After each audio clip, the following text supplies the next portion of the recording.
አንጨነቅ በርግጥም ተፈጥሯችንን ካለመኖር ወደ መኖር ያመጣው እርሱ ነውና የሚያስፈልገን ምን እንደሆነም ጠንቅቆ ያውቃል። ስለዚህ እርግጥ ነው እርሱ አባታችን ነው። የምንሻቸው ነገሮችም እጅግ አስፈላጊ ናቸው። ነገር ግን አሁን እንደሚያስፈልጉን አያውቅም ማለት እንደምን ይቻላል?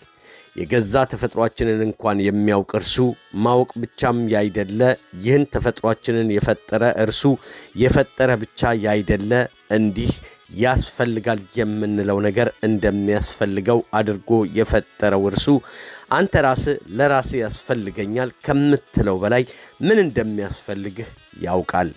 ተፈጥሯችን እንደዚህ ያለ ነገር እንደሚያስፈልገው አድርጎ የፈጠረው እርሱ ራሱ ነውና ስለዚህ እርሱ አስቀድሞ ያስፈልገዋል ብሎ ፈቅዶ ለፈጠረው እንደሚያስፈልገው አድርጎ ፍላጎት ለሰጠው ተፈጥሮህ አያስፈልገውም ብሎ እንደገና ራሱን መቃወም አይቻለውምና ተፈጥሮህ የሚሻውንና አጽንቶ የሚያስፈልግህን ነገር አይነሳህም። ስለዚህ አንጨነቅ። በመጨነቃችን ራሳችንን ከመጉዳት የዘለለ ሌላ የምናተርፈው ወይም የምናገኘው ነገር የለምና እግዚአብሔር ብንጨነቅም ባንጨነቅም የሚያስፈልገንን ነገር ይሰጠናልና በተለይ ደግሞ የማንጨነቅ ስንሆን የሚያስፈልገንን ነገር እንደሚያስፈልገን አውቆ ይሰጠናል። እንደዚህ ከሆነ ታዲያ እንዲያውም አትጨነቅ የሚለውን ትእዛዝ በመተላለፍህ ተጨማሪ ቅጣት በራስ ላይ ከማምጣት በቀር ተጨንቀህ የምታተርፈው ነገር ምንድነው?